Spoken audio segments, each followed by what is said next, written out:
Marco, Sean, here we go. I'm full You're full. of energy There you and go. trust today. I think our first episode you said I had zero trust. Just for me, I still don't. I I still don't still have don't trust you. I So still have I'm zero happy to trust. hear about the energy, though. I do have good energy. Good. We're getting closer to Zero Trust World Yeah, 2025 in Orlando. I know, and I know at half time you're kind of already moving in that direction from the west coast to the east coast, so you can be closer. Well, I'm Yes, gonna fly straight all the way from you're flying LA straight. to Orlando, and that's going to be exciting. It's It's going to gonna be be with fun. Zero Trust World 2025, February 19th to February 21st in Orlando, Florida. So I'm hoping for good weather and for a good time. Yes, it should be both good things going on there. Hopefully we get to meet some new folks. One of whom will be Ryan Bowman. We'll get to meet in person. Ryan, here on the show today. Thanks for joining us. Absolutely. Thanks for having me, guys. It's good to see you. Good to meet you, and we'll get to spend some time together in person on location there in Orlando. You have been involved with Zero Trust World for a while now, and you have a session this year which we're going to talk about, which is all about shadow IT and the impact it has on business and how security leaders and practitioners can approach the challenges related to that. And that's going to be part of your session. So we'll dig into that. But first, few words from you on your role. Probably, I get the signal there, the thumbs down. But your role at ThreatLocker, um, my opinion, you have probably the coolest role because you get to manage a team that, and you also, I'm sure, get to connect to a lot of customers, which means you get to see a lot of stuff, real world that's happening. So, talk to me a little about your role at ThreatLocker. Yeah, so I'm the VP of Solutions Engineering at ThreatLocker, which means I manage a team of engineers who start working with our prospects really when somebody expresses interest in learning more about what ThreatLocker is, showing them how the product works, how we make them more secure. And then when they come on board, we get to make sure that they know how to properly implement and maintain the system. So it's really nice. The way that we're set up is where we can kind of work with that customer kind of start to finish. A lot of organizations will do a handoff when the sale is made. We try not to do that. We build a lot of synergy and learn to know each other as we go through that kind of proof of concept phase, and so we continue on and teach our customers then how to effectively implement zero trust in the organization. So yeah, it's really fun. We do get to see the not so fun stuff sometimes that our customers have to deal with and help them clean up bad things that have happened and things like that. But at the same time, we get to see a lot of successes too, where they can customers can come back to us and say, "Hey, I saw ThreatLocker block this attempt to attack," and so those are the really fun ones and rewarding to know that we had a hand in keeping an organization safe and secure. Yeah, I mean the point is we know from prior conversation that ThreatLocker is growing incredibly fast, and so is this event talking about doubling and doubling and doubling and something exciting. And you've been with ThreatLocker for a while, so tell me a little bit about your I don't know expectation going into this year event compared with maybe what it was a few years ago. Yeah, it's changed a lot for sure. I, I'm really bad at remembering specifics, but I'm going to say the first year there was 100 or so people, I believe, at the event, something of that nature, to a few hundred the next year, to well over 1,000 this year. We're anticipating, and so yeah, it gets bigger and better every year. More speakers, more sessions, more information being presented, more opportunities to learn. We every year we've increased our capacity, and some of the very technical sessions are very popular. And every year we think we're going to add more capacity than we could possibly use, and every year they fill up again. And so that's really exciting. It's a really fun time. The energy level is super high. It's a cybersecurity event unlike any other that I'm aware of, where people really get that hands-on experience, and people really enjoy that. There's not a lot of opportunities to really get hands on with some of these attack vectors, to really learn about what the attackers are really doing, and what that actually looks like, and get to kind of play around with a little bit, um, and see firsthand what some of those things look like. Obviously, so that we can then know what it is that we're defending against and how we can put protections in place to stop those types of attacks when they come at us. So yeah, it's a lot of fun. There's a lot of lot of energy at the event, and it's always a great time.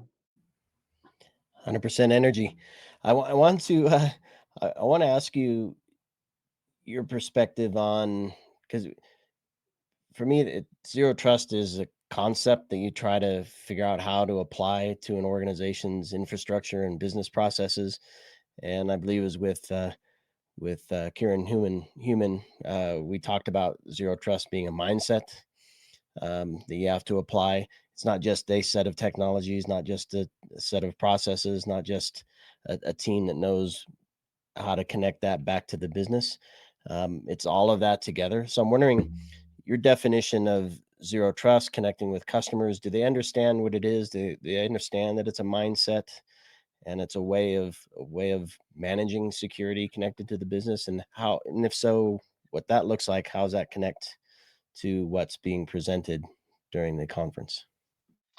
Yeah, it's a great question, and like most things, some get it and some don't. Right? There are people out there shopping for the silver bullet, and if we just get this in place, then we'll be good. And while we would like to believe that we can help an organization take a lot of steps in that direction just by implementing our technology, there is no one end all be all solution. You're absolutely right. It's a mindset. It's not just one product.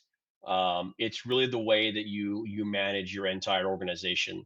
Um, Not just from a standalone security product, but everything else that you do, you want to look at that the same way.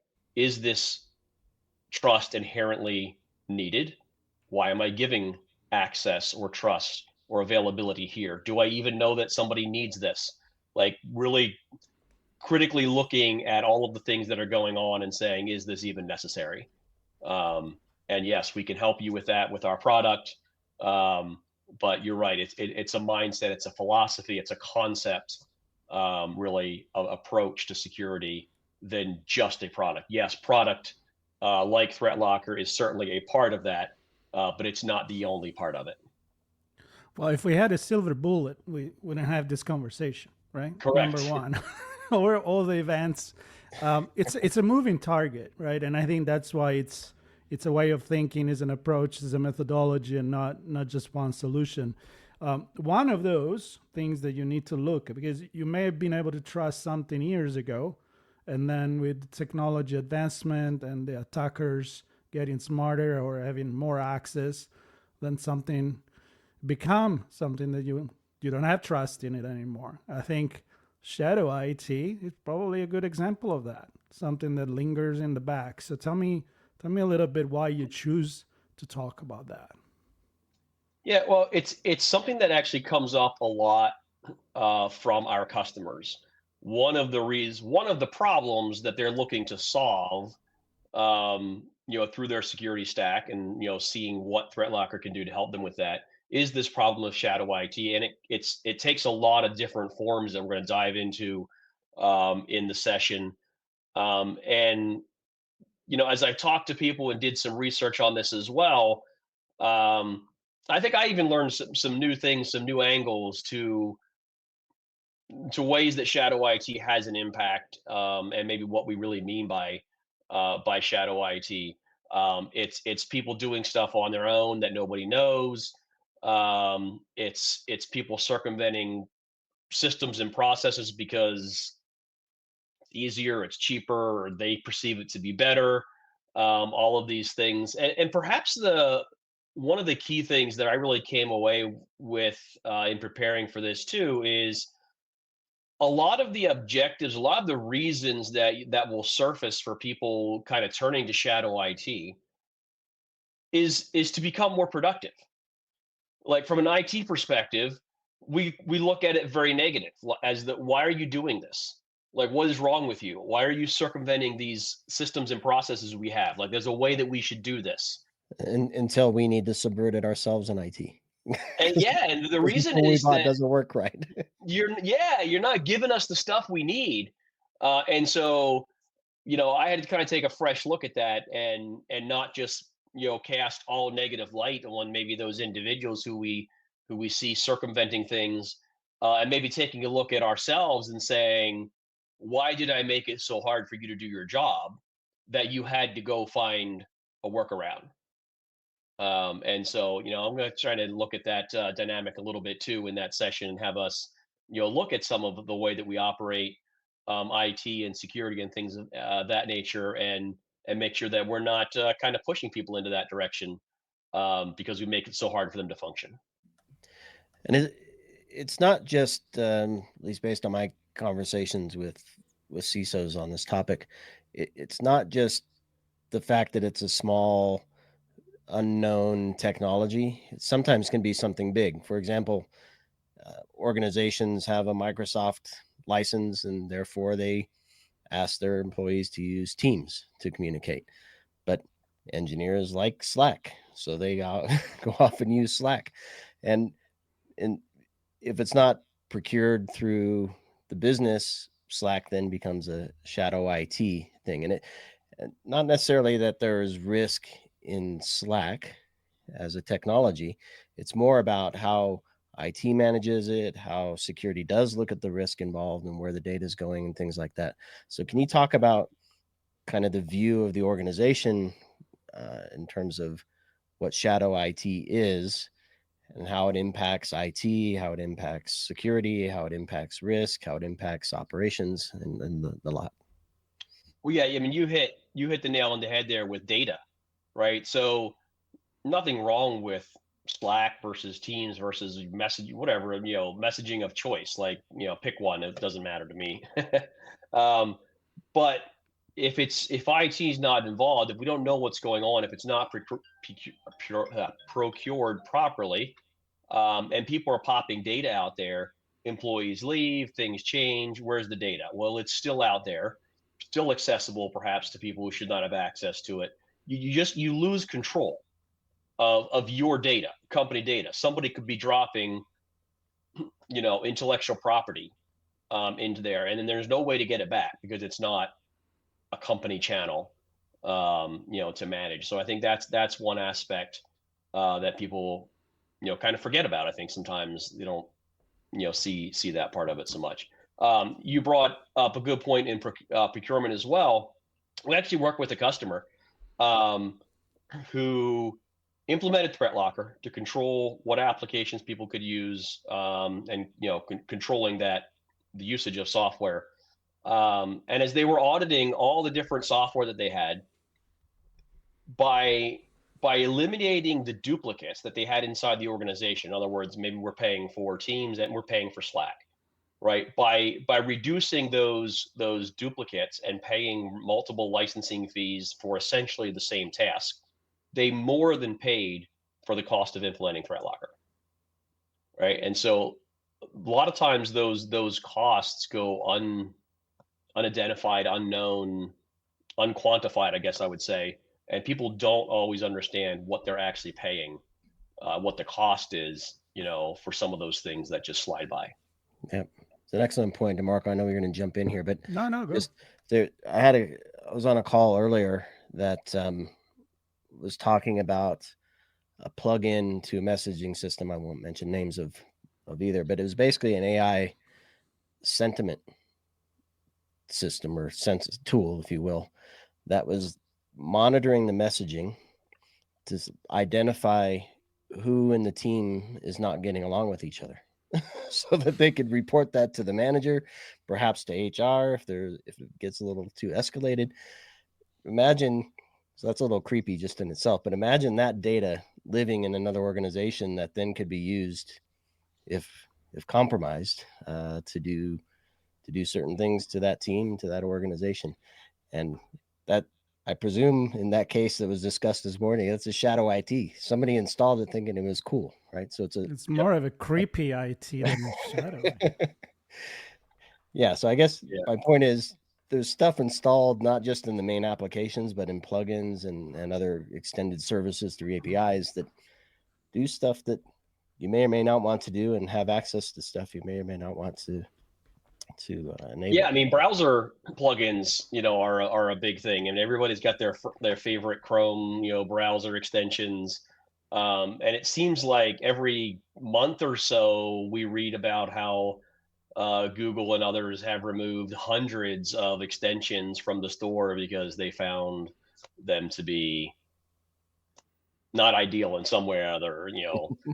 Collecting data or not doing what they whatever the reason. Not maybe not outright malware, but just collecting data that is not relevant to it and things like that. So the one we often have talked about, the a number of months ago, the most popular dark mode plugin to make your browser a dark mode was developed in China. That doesn't mean that it's bad, but it was the most popular one. Everybody was using it. We don't know what it's collecting or isn't collecting. Um, Maybe if we know what that is, maybe there's another one that's just as good that we feel better about. That's just one example, but those kinds of things, come up over and over again, just because people just don't know. Hey, it makes my browser dark. I like it. I'm going to use it with no thought to what else you might have gotten along with that you didn't Mhm. even think about.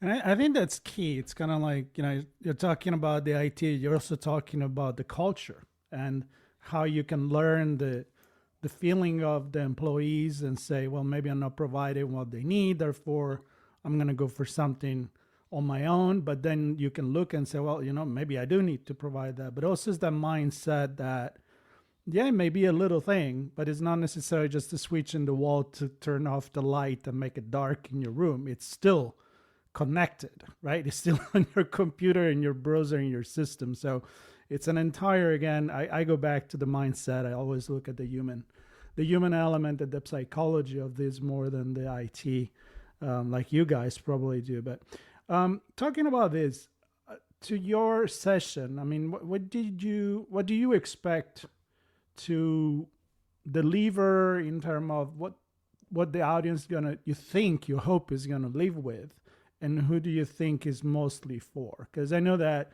there are gonna be customers, partners. There's gonna be people that are not part of the company. They're just there for the labs to learn. So I'm sure you want everybody, but if you had to pick, who is it for? Um, I think the kind of the CTO, the IT director, I think hopefully will find a lot of value here. And we'll get a little bit practical too, not too deep into the weeds. So even the IT administrator type of person, I think will find some value.